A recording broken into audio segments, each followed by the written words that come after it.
Los tiempos cambian, la verdad no. Buenos días amigos, bienvenidos a La Noticia al Día en La Noticia Perú, el canal digital del diario La Noticia. Yo soy Carlos Rivero y los invito a que nos acompañen en una entrevista con José Chevasco. Él es ex oficial mayor del Congreso y director del Centro de Estrategia Política del Perú. Pero antes vamos a revisar los titulares de nuestra portada del día de hoy. Piden mano dura contra el AMPA. Ex jefe de la DIRCOTE, José Baella, exige al Parlamento legislar sobre terrorismo urbano debido al salvajismo de las bandas criminales. Fuga en el cofre es una gran mentira. Vocero del despacho presidencial rechaza que vehículo oficial haya trasladado a Vladimir Cerrón. Se han fabricado pruebas falsas, dice Freddy Hinojosa. Afectados por los incendios forestales recibirán 1.000 soles. Gobiernos regionales registrarán a los beneficiarios del bono. Sicarios asesinan a chofer de cúster en Los Olivos. Atentado por presunto cobro de cupos también dejó un herido. Desde este jueves 26 reclama la tapa y la primera lámina de tu coleccionable Los Sabores del Perú, gratis con tu diario favorito La Noticia. Bien amigos, como les comentamos, tenemos una entrevista vía Zoom con José Chevasco. Él es director del Centro de Estrategia Política del Perú y ex oficial mayor del Congreso. Señor Chevasco, buenos días. Buenos días, Carlos. Muchas gracias por la invitación. Hay un tema que ya es recurrente, ¿no? El tema de la Comisión de Ética en el Congreso. Se cuestiona mucho su labor, la velocidad con la que trabaja, y algunos la consideran innecesaria. ¿Usted también cree que esta comisión no es muy necesaria en el Parlamento? Soy una de las personas que piensa que esta comisión de ética jamás debió existir. La comisión de ética tiene una antigüedad de 21 años. El Congreso tiene 202 años. Y durante más de 200 años el Congreso funcionó sin una comisión de ética, de manera de que eran mucho más expeditivos en cuanto a las sanciones de algunas inconductas de algunos señores congresistas, ¿no? Pienso que esta comisión tiene demasiados procedimientos, el tiempo que se le dedica para poder proponer una sanción al Pleno es demasiado extensa y el procedimiento antiguo creo que era mucho más efectivo para esto. O sea, en manos del Pleno debería quedar las sanciones a los congresistas, sin más comisión de por medio. Así es. Antiguamente, cuando sucedía algún hecho de carácter público, de un comportamiento antiético, digamos, de algún señor congresista, la presidencia del Congreso designaba, previo acuerdo del Pleno, a 3 personas de entre los congresistas, para que en un plazo de una semana o 10 días proponga al Pleno una propuesta de sanción. Y el Pleno respondía en forma inmediata. Y cuando había algún hecho dentro de la sesión plenaria, como el que conocimos hace poco, ¿no? Cuando un parlamentario le pega a otro en plena sesión plenaria, la presidencia del Congreso de inmediato proponía la sanción por este hecho y no lo enviaba a la Comisión de Ética cuando había existido, si se quiere, un hecho flagrante, ¿no? Entonces, así funcionó el Congreso. Pero con esta comisión de ética, y los procedimientos son largos, como si se tratara de temas judiciales, fiscales, hay que traer testigos, pruebas, alegatos, reprogramación de la reunión de investigación, etcétera, etcétera, etcétera. Entonces creo que esto le hace mucho daño al Congreso y mella aún su imagen, ¿no? Ahora, esta comisión, digamos que los miembros son los que menos aburridos deben estar porque ¿no? Tienen mucho trabajo. En este Congreso hay muchos congresistas que son denunciados y han pasado muchos a ética. Trabajo tienen. Mira, son más de 50 los congresistas que han pasado o tienen algún expediente dentro de la Comisión de Ética. O sea, es básicamente imposible procesarlos todos. ¿Por qué? Porque los congresistas, como bien sabes, Carlos, también pertenecen a otros órganos del Congreso. Por ejemplo, hay 24 comisiones ordinarias. Súmale a las 24 la Comisión de Ética. 25. Ujú. Súmale a ello la Comisión de Inteligencia, 26. Súmale a ello las comisiones investigadoras y especiales, el Consejo Directivo, la Junta de Portavoces. Entonces es materialmente imposible que en 5 días hábiles los parlamentarios puedan estar presentes en todas Ujú. estas sesiones. El reglamento del Congreso, Carlitos, establece un límite de 5 órganos a los cuales puede pertenecer un congresista. 5. En la práctica, dado el número de órganos que tiene el Congreso, existen parlamentarios que pertenecen a 7, a 8, a 9, porque ya no se dan abasto. Ujú. Entonces, creo yo que la tendencia para que el Congreso funcione mejor es también con la reducción de órganos, como las comisiones en sus diversas modalidades, y que también este cuadro de comisiones que se aprueba cada año sea de manera quinquenal, de manera que sus miembros ya tenderían a la especialización en el trabajo que realizan. A ver, eh, usted ha sido oficial mayor del Congreso, ha tenido un seguimiento de cómo va el Parlamento. ¿Alguna vez se ha visto esta cantidad de denuncias contra legisladores? No, no. Creo que esta cantidad de denuncias obedece también a una falta de formación política de algunos miembros del Congreso. Los que hacen política, digamos, desde un partido consolidado o con una trayectoria política en el tiempo, saben que no deben realizar conductas que merezcan percepciones negativas. El político, los que estamos en política de alguna manera, tenemos que saber guardar las formalidades, sobre todo ahora, Carlos, que la ciudad, el país, es un set de televisión gigante. Tiene cámaras, las personas tenemos celulares, y cualquier acto de inconducta individual de algún señor congresista o de cualquier político es automáticamente subido a las redes y con eso Ujú. vulnera la imagen personal del actor político y también de la institución a la cual representa. Por eso que ahora el político tiene que tener una conducta intachable, porque el mundo es más transparente y al ser el mundo más transparente, muestra las imperfecciones que tenemos y esto vulnera la imagen de las personas. En más de una oportunidad se ha escuchado a congresistas cuando se les pregunta, ¿no? ¿Qué opina usted de la poca aceptación de un solo dígito, según encuestas, del trabajo del Congreso? Y ellos de alguna manera se escudan en que ningún Congreso en el mundo es popular. Hay una falta de hacer un mea culpa de parte de los congresistas, ¿cree usted? Sí, mira, el político no debe alargarse, no debe mantener expresiones que generen ante la opinión pública ese tipo de percepciones. El mea culpa es tan natural como lo podemos hacer cualquier persona. Total, los parlamentarios tampoco son robots, etcétera, ¿no? Entonces, esta imagen que generan los congresistas son por sus actos individuales. Ujú. Es verdad, no existe un Congreso amado. Todos los congresos sufren de críticas permanentes, pero déjame decirte algo, Carlos. Durante los 90, el Congreso mantenía una aprobación de más o menos entre el 20 y el 30%. Y la pregunta es, ¿por qué tenía aceptación? Primero porque los congresos en los años 90 no eran fragmentados como los tenemos ahora. Ujú.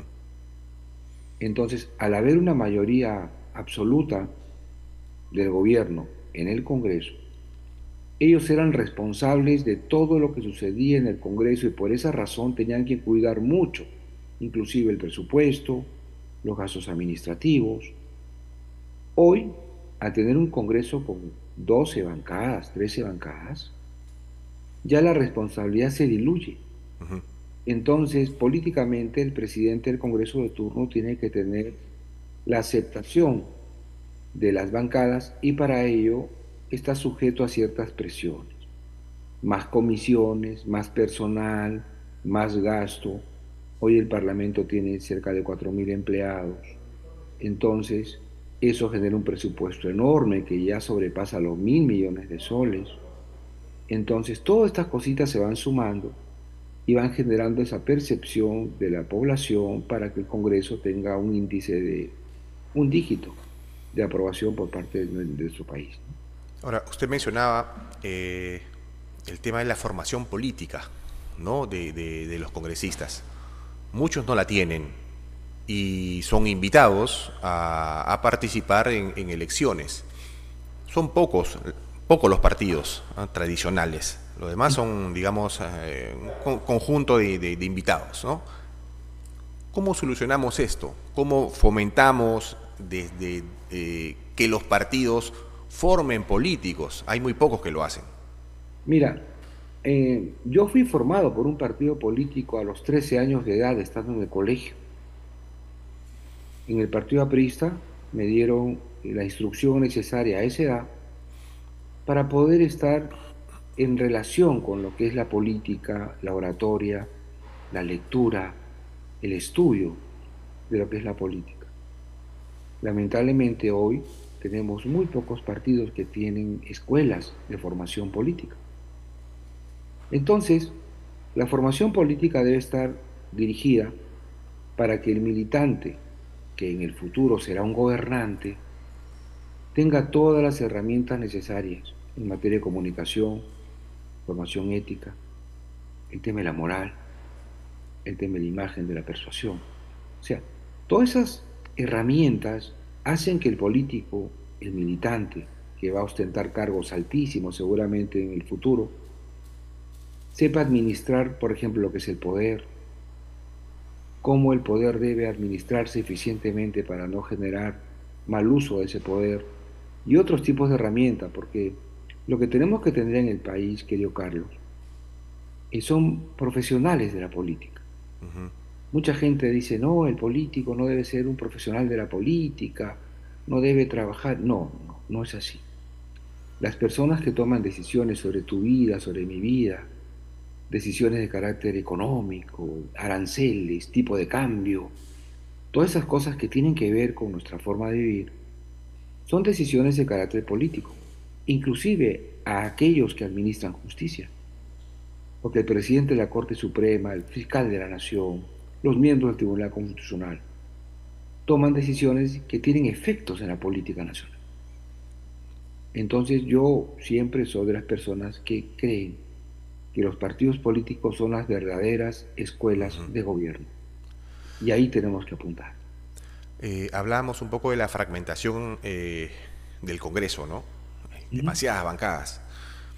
Si tenemos inscritos 35 partidos por ahora para las próximas elecciones, apunta a que podría ser 50. Este escenario se puede repetir. Sí, es muy peligroso. Muy peligroso porque además nuestro sistema parlamentario no tiene mecanismos de evaluación a la mitad del periodo. Entonces tenemos parlamentarios por 5 largos años. En otros países, los parlamentarios están sujetos a una evaluación a la mitad del periodo, de manera que el Congreso puede cambiar en un 30%, en un 50% cada 3 años o 2 años y medio. Entonces, la fragmentación, que es producto de una decisión de nuestro Tribunal Constitucional, más o menos hace unos 15 años, es perverso para el funcionamiento del Congreso. Los congresos deben tender a tener grupos consolidados, sólidos, y que le den sostén político al gobierno de turno, de manera que ese gobierno de turno con una mayoría parlamentaria puede realizar cambios de cualquier índole y con ello pues, pueden poner en práctica un plan de gobierno, cosa que hoy día no sucede lamentablemente. Ahora, usted mencionaba el tema de mayorías, ¿no?, en el Congreso. Pongamos el actual, ¿no? Entraron no sé cuántos partidos, cuántas bancadas, pero de las mismas bancadas, de ahí se dividen y forman mini bancadas. ¿Cómo cortamos esto? Mira, Esto es producto de una sentencia del Tribunal Constitucional que permitió que los parlamentarios renunciaran a bancadas por razones de conciencia. Bueno, hasta ahora nadie sabe qué es la razón de conciencia. Claro, es muy ambiguo, ¿no? Total, es gracioso, ¿no? Entonces el Congreso debe, primero, modificar, tratar de modificar mediante una acción de inconstitucionalidad esto ante el Tribunal Constitucional.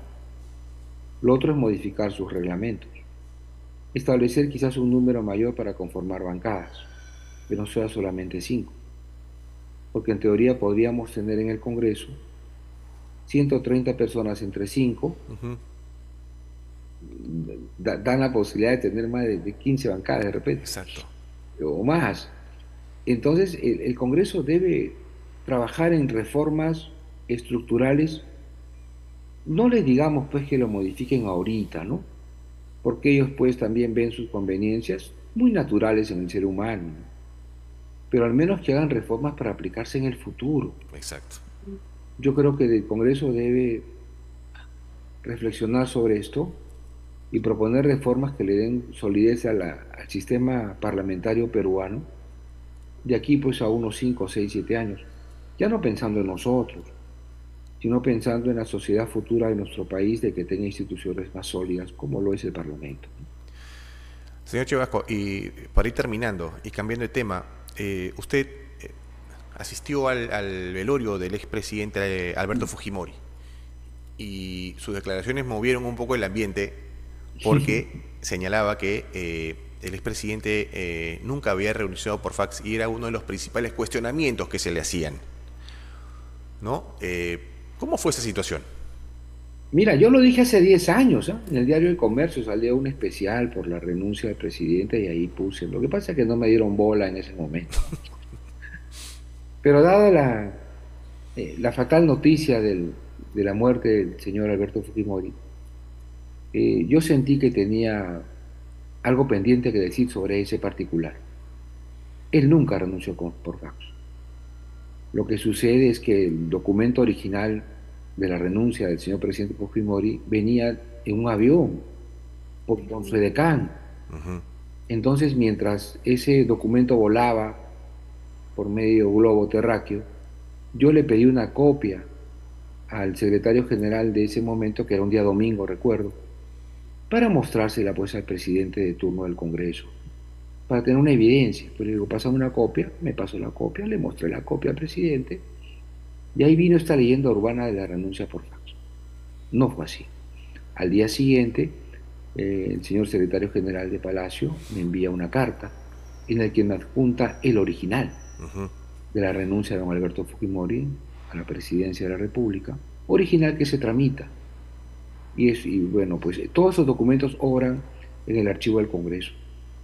Entonces yo dije lo que tenía que decir en honor a valga la redundancia, la honorabilidad de don Alberto Fujimori, que tanto bien le ha hecho al país, ¿no? En diversos aspectos. Pues digamos que fue utilizado por un sector para cuestionarlo, ¿no? Sí, esa copia de ese fax, que ya que es una copia al final, seguramente fue filtrado con alguien con mucha mala fe, con mucha mala fe. Sí, bueno, es la historia, finalmente todo se sabe, ¿no? Esa es una frase recurrente, ¿no? Y bueno, usted cuenta en verdad cómo fueron las cosas. Señor Chevasco, queremos agradecerle la entrevista. Carlos, muchísimas gracias por tu invitación. Espero que me vuelvas a invitar pronto, porque te has demorado mucho en volver a invitar. Gracias, que tenga buen día. Tú también. Chao. Hasta luego. Bien.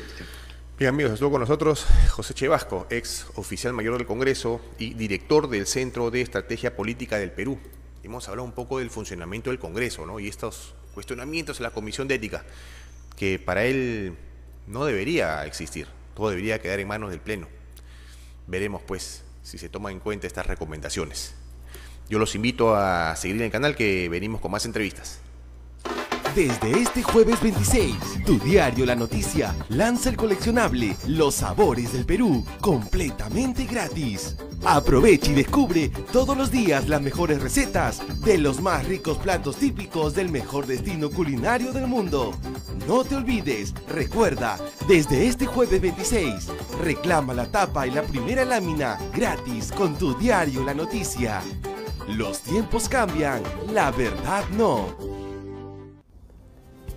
Los tiempos cambian, la verdad no.